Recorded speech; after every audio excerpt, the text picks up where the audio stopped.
The forbidden border. The galactic map showed it clearly. A sphere of space, roughly 30 light-years in diameter, marked in deep red. No trade routes crossed it. No exploration vessels entered it. No communication signals emerged from it.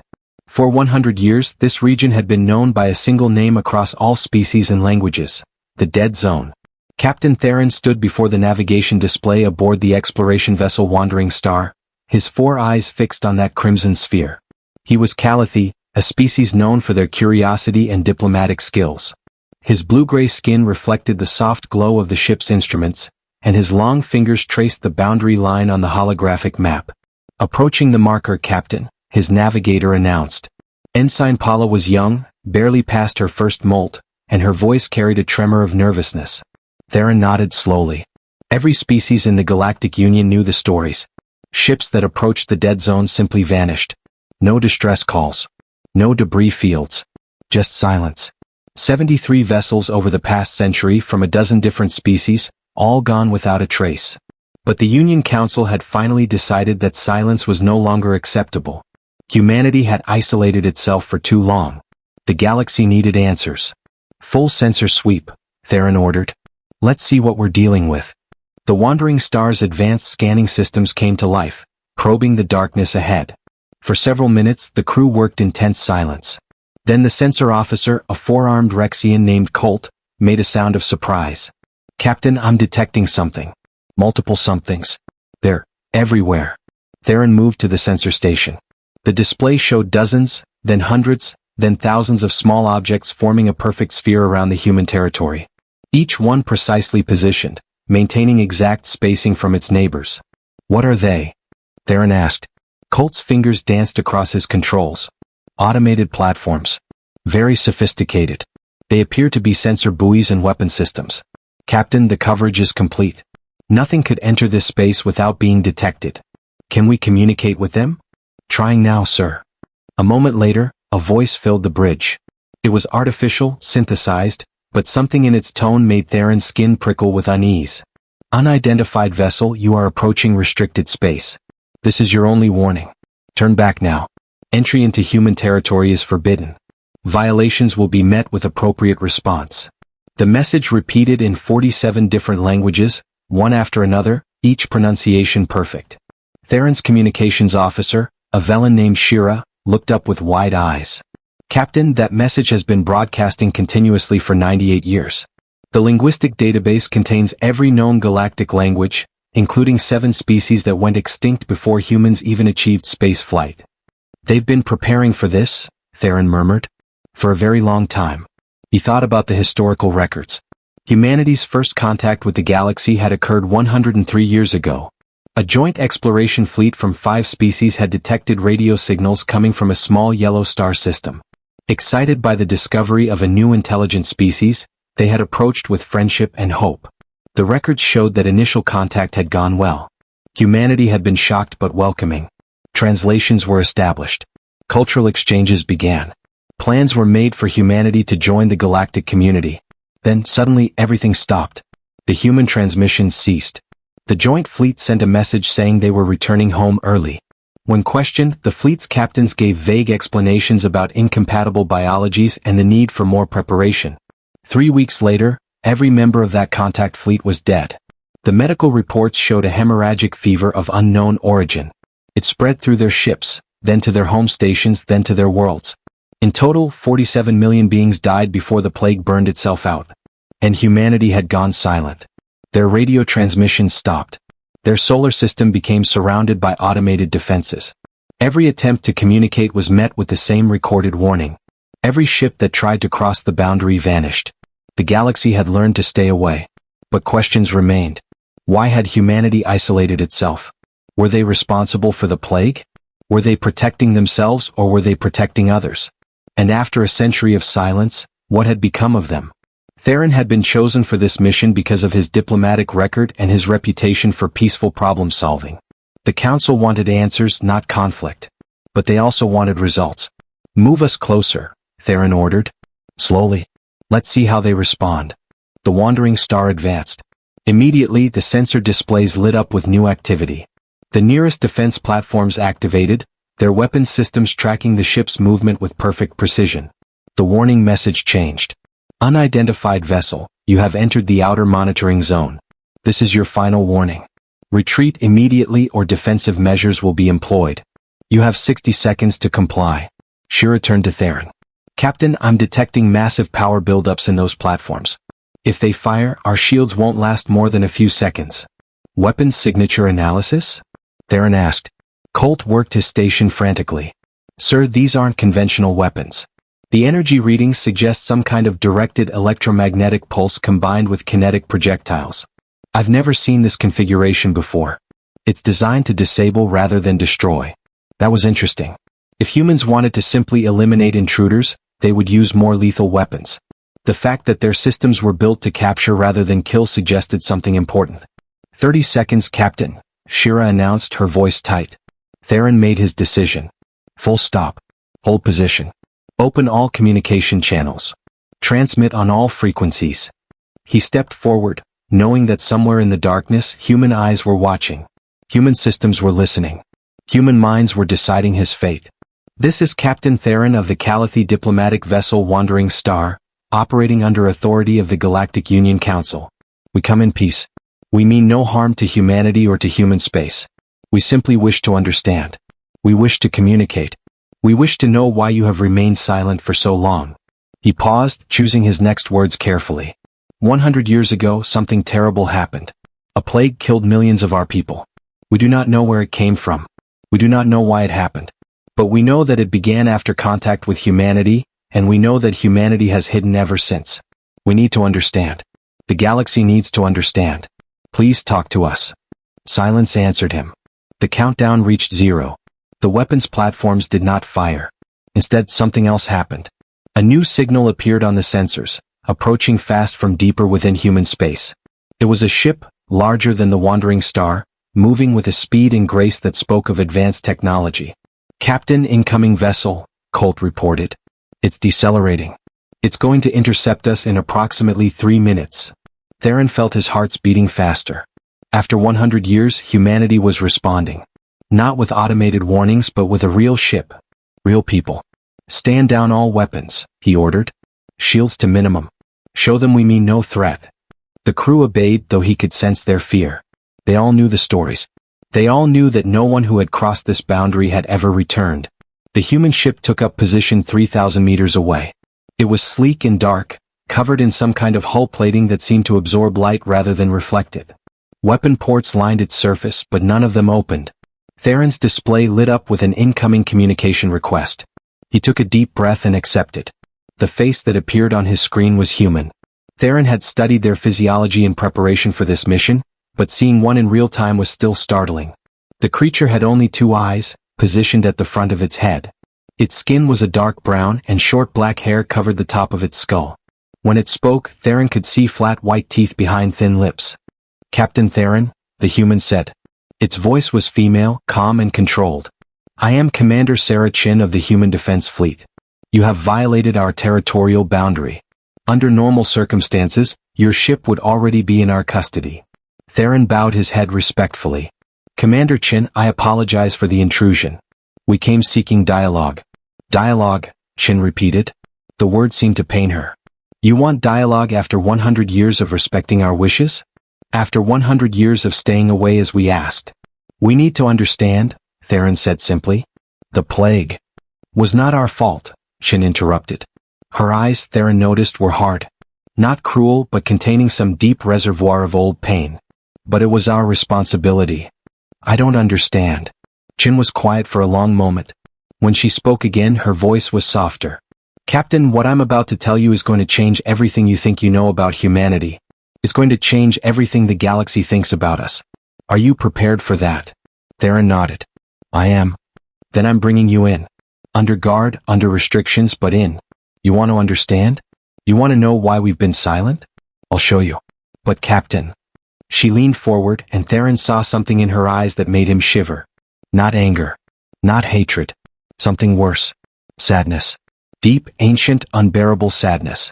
Once you know the truth, Chin said quietly, you can never unknow it. You can never go back to the comfortable ignorance the galaxy has enjoyed for a century. The story of what happened, of what we did and why we did it, is going to haunt you for the rest of your life. So I'm asking you one more time, are you absolutely certain you want to know? Theron thought about the 73 ships that had vanished.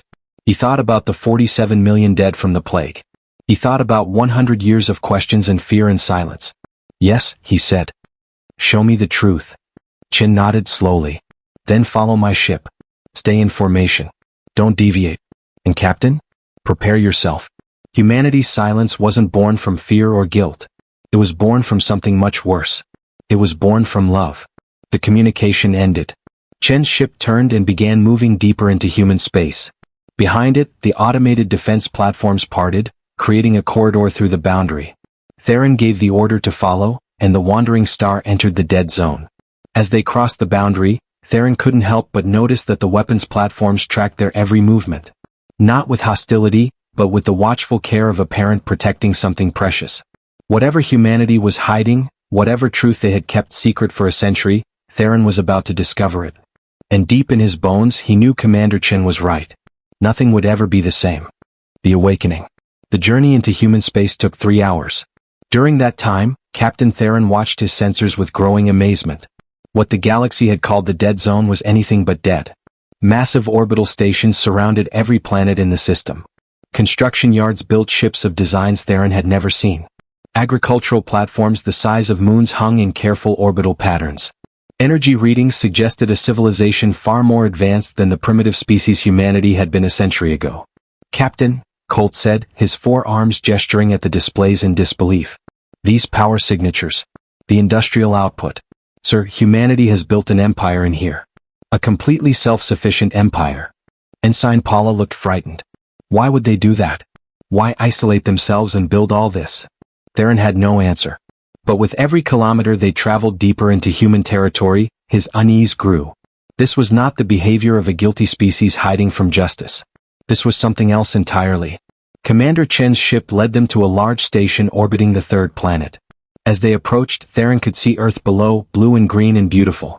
According to the historical records, humanity's homeworld had been on the verge of ecological collapse when first contact occurred. Now it looked pristine, healed, thriving. Docking instructions received, Shira reported. They're assigning us Bay 17. Follow their guidance exactly, Theron ordered. No deviations. The wandering star settled into the docking bay with gentle precision. Through the viewports, Theron could see human workers moving about their tasks. They wore simple uniforms and worked with efficient coordination. They looked healthy. Normal. Not like monsters. Not like plague carriers. Just people. A docking tunnel extended and sealed against the airlock. Theron stood, straightening his diplomatic robes. Shira, Colt, you're with me. Paula, you have the ship. If anything happens to us, return to the Union immediately and make your report. Paula's skin paled. Captain, surely they won't. I don't know what they'll do, Theron admitted. That's what frightens me. The airlock opened. Standing on the other side was Commander Chen, now wearing a formal uniform decorated with insignia Theron didn't recognize. Behind her stood 6 human soldiers, armed but not threatening. Chen offered a slight bow. Captain Theron. Welcome to Sentinel Station. If you and your officers will follow me, we have much to discuss. They walked through corridors that were clean and well-maintained. Humans they passed stopped to watch the alien visitors, their expressions curious but not hostile. Some of the younger ones pointed and whispered to each other. They've never seen other species before, Theron realized aloud. Chen glanced back at him. Only in historical records and educational materials. Everyone currently alive was born after the isolation. To them, aliens are mythology made real. She led them to a large conference room with windows overlooking Earth. A table held refreshments that Theron recognized as suitable for Calathi biology. Someone had done their research. Once they were seated, Chen remained standing. She touched a control panel and the windows darkened, replaced by holographic displays. What I'm about to tell you is the complete, unedited truth, she said. It's been classified for 100 years, known only to the highest levels of human government and military. But the Council has decided it's time. The galaxy deserves to know. The first hologram showed the original contact fleet arriving at Earth. Theron recognized the ship designs from the historical records. When your people arrived, Chen began, humanity was thrilled. We weren't alone in the universe. We had neighbors, friends, potential allies. The representatives from the 5 species were welcomed with open arms. We shared our culture, our art, our history. We learned about the Galactic Union. We dreamed of the stars. The hologram shifted, showing humans and aliens working together, laughing together. It looked peaceful, hopeful. But during the cultural exchange, your medical teams ran standard biological compatibility tests. They wanted to make sure that trade and close contact would be safe for both sides. Chen's expression darkened. They found something. Something in human biology that didn't exist anywhere else in the known galaxy. A dormant retrovirus, embedded in our DNA, passed down through countless generations. To humans it was harmless. We'd evolved with it. Our immune systems kept it in check. We didn't even know it existed. Theron felt his blood chill. The plague. Yes, Chen said quietly. Your medical teams identified it immediately as a potential threat. But they made a critical error. They assumed that because it was dormant in humans, it would remain dormant in other species. They were wrong. The hologram showed microscopic images of viral particles. Beautiful and terrible. The virus could transmit through simple contact. A handshake, sharing a meal, breathing the same air. And in non-human biology, it wasn't dormant at all. It was catastrophically lethal. Chin touched another control. The hologram showed the interior of a ship. Bodies lay everywhere. The image was horrific. The contact fleet realized what was happening 3 days after they left Earth. By then it was too late. Every member of every crew was infected. They tried to quarantine themselves to find a cure, but the virus moved too fast. It killed with 98% efficiency within 72 hours of symptom onset. Shira made a sound of horror. Colt covered his eyes with 2 of his hands. The fleet captains made the choice to return to their home stations rather than die alone in the void, Chin continued. We don't blame them for that choice. But it meant the virus spread. Stations became infected. Then planets. Then entire star systems. Theron's voice was barely a whisper. 47 million dead. 47,263,819, Chin corrected. We know the exact number. We've memorized every name we could find. We've built monuments to them. We've carried their memory for a century. She sat down heavily and for the first time, Theron saw the weight she carried. The weight all of humanity carried. When we learned what happened, what we had done even unknowingly, our entire civilization went into shock. We had reached for the stars and found friendship. And in return, we had unleashed death on a scale we couldn't comprehend. But it wasn't your fault, Theron said. You didn't know. Fault is irrelevant when the outcome is genocide, Chin replied. Intent doesn't matter to the dead. We were the carriers. We were the source. And we knew that as long as we had contact with the galaxy, we would always be a threat. The hologram changed again, showing human leaders in desperate debate. We had a choice to make. We could beg for forgiveness, explain that we hadn't known, hope that the galaxy would understand. Or we could take responsibility in the only way that mattered. You isolated yourselves, Theron said. We did more than that, Chin said. We erased ourselves. We shut down all communications. We surrounded our territory with automated defenses programmed to turn away anyone who approached. We made ourselves forbidden, untouchable, dead to the galaxy. To protect us, Theron realized. You weren't hiding in fear. You were protecting everyone else. Chin nodded. Every ship that approached our border was turned away, not because we hated the galaxy, but because we couldn't bear to kill anyone else. We couldn't risk even one more death caused by human contact. But the ships that crossed the boundary, Colt said. The 73 vessels that vanished. What happened to them? Chin stood and walked to the window. With a gesture, she cleared the holographic displays, revealing Earth once more. They're alive, she said. All of them. Every crew member from every ship. They're living on a colony world we built specifically for that purpose. Comfortable, well cared for, but quarantined. They can never leave. They can never have contact with the galaxy again. Because they were exposed to us. She turned back to face them. We didn't want to capture them. We didn't want to imprison anyone. But we couldn't let them return and risk starting another outbreak. So we made them as comfortable as possible and gave them lives worth living. Some of them have families now. Children born in isolation. They're cared for, educated, given purpose. But they can never go home. The horror of it struck Theron like a physical blow. 73 ships. Thousands of beings. All alive but imprisoned forever because of biological incompatibility. And you've maintained this isolation for a century, he said. Built all of this, advanced your technology, Created a completely self-sufficient civilization, all to protect the galaxy from yourselves. Yes, Qin said simply. But why reveal this now? Shira asked. Why let us in? Why tell us the truth? Qin smiled for the first time. It was a sad smile but genuine. Because 53 years ago, our scientists began working on a solution. They worked every day, every hour, driven by the memory of those 47 million dead. They didn't rest. They didn't give up. They couldn't, because humanity's isolation was a prison of our own making, and we desperately wanted to be free. She touched the control panel again. New holograms appeared, showing complex molecular structures. 17 years ago they succeeded. They created a treatment. A genetic therapy that removes the dormant retrovirus from human DNA completely and permanently. It's safe. It's effective. It works 100% of the time. Theron leaned forward. You've cured yourselves? Every human born in the last 17 years has received the treatment within hours of birth, Qin confirmed. Every human born before that has been treated over time. As of 6 months ago, the last human carrying the virus was cured. We are no longer a threat. We are no longer dangerous.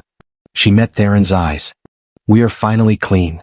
The weight of those words hung in the air. 100 years of isolation. 100 years of development in solitude. 100 years of carrying the guilt of 47 million deaths. All ending with 3 simple words. We need to verify this, Theron said carefully. The Union will need proof. We have proof, Qin said. Medical records. Genetic scans. Test results from every living human. We have 16 years of data showing 0 transmission events. We've tested the treatment on tissue samples from 40 different species, including yours. It works. We're safe. She stepped closer to Theron. But here's what you need to understand, Captain. We didn't develop this treatment so we could rejoin the galaxy for our benefit. We developed it so we could offer it to you. I don't understand. The retrovirus that was in human DNA? Qin said. It didn't originate with us. According to our research, it's billions of years old. It predates humanity. It predates Earth. It exists in trace amounts throughout this entire region of space. Most species have natural immunity, but some don't. And those species have no idea they're at risk because they've never been exposed. She pulled up star charts showing vast regions of unexplored space. The galaxy is expanding its borders. Exploration fleets are pushing into new regions every day. Eventually, one of those fleets is going to encounter this virus in its natural state. And when they do, the plague that killed 47 million could kill billions. Theron felt ice in his veins. But you have the cure, he said slowly. You have the treatment. We do, Qin confirmed. And we want to share it. We want to give the galaxy the protection they need before they encounter the threat. We want to make sure what happened a century ago never happens again. Not to anyone. She sat down across from Theron, her eyes intense. Humanity didn't spend 100 years hiding in fear, Captain. We spent 100 years preparing to save you. We built an empire in isolation so we could develop the technology and resources needed to protect the galaxy. We sacrificed contact, trade, friendship, everything so that we could give the galaxy this gift. A gift born from guilt, Theron said quietly. A gift born from love, Qin corrected. Love for the lives we took. Love for the lives we can save. Love for the idea that maybe, just maybe, we can turn our greatest tragedy into the galaxy's greatest protection. She stood and walked to the window looking down at Earth. We didn't want to be feared, Captain. We didn't want to be remembered as the plague species, the dangerous ones, the forbidden ones. We wanted to be remembered as the species that cared enough to sacrifice everything to keep others safe. Theron was silent for a long time. His mind raced with implications, possibilities, consequences. The galaxy had feared humanity for a century. They had told stories of the dead zone, the forbidden territory, the species too dangerous to approach. They had been completely wrong. What do you need from us? He finally asked. Qin turned back to him. Permission to share our research. Permission to provide the treatment to any species that wants it. Permission to explain to the galaxy why we isolated ourselves and what we've accomplished in that isolation. She paused. And permission to come home. To rejoin the galactic community. Not as conquerors or threats but as friends. As the friends we wanted to be 100 years ago before everything went wrong. Theron stood. He looked at this human, this representative of a species that had endured a century of self-imposed exile out of love for people they'd never met. A species that had turned guilt into purpose, tragedy into hope. Commander Qin, he said formally. I am not authorized to grant that permission. That decision rests with the Galactic Union Council. Chen's face fell slightly. But, Theron continued, I am authorized to extend an invitation. Will you come with me? Will you present your case to the council directly? Will you show them what you've shown me? Hope lit Chen's features. You believe us? I believe that any species willing to sacrifice 100 years of progress and contact to protect strangers is a species worthy of trust, Theron said. I believe that the galaxy needs to know the truth. And I believe that humanity deserves to come home. He extended his hand in the human gesture of friendship he'd studied before the mission. After a moment, Chen grasped it firmly. The galaxy thought we were monsters, she said softly. The galaxy was wrong, Theron replied. You're not monsters. You're heroes. You just had to wait a century for anyone to realize it. Chen smiled, and this time there were tears in her eyes. Thank you, Captain. As they stood there, hand in hand, human and alien, Theron understood something profound. The galaxy had learned to fear the dead zone, to avoid human space, to tell stories of danger and death. But fear had been the wrong lesson. What the galaxy should have learned from 100 years of human silence was far more important. They should have learned that true strength isn't measured in weapons or defenses.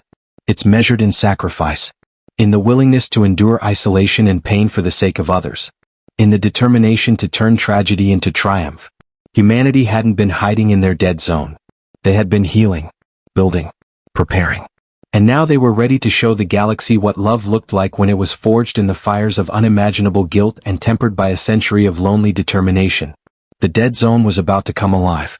And the galaxy was about to learn that the species they had feared for so long was the same species that would save them all. Commander Chin turned to the windows one last time, looking at her homeworld with new eyes. The prison of isolation was opening. The silence was ending. Humanity was finally coming home. Not as the plague species. Not as the dangerous ones. But as exactly what they had always wanted to be. Friends.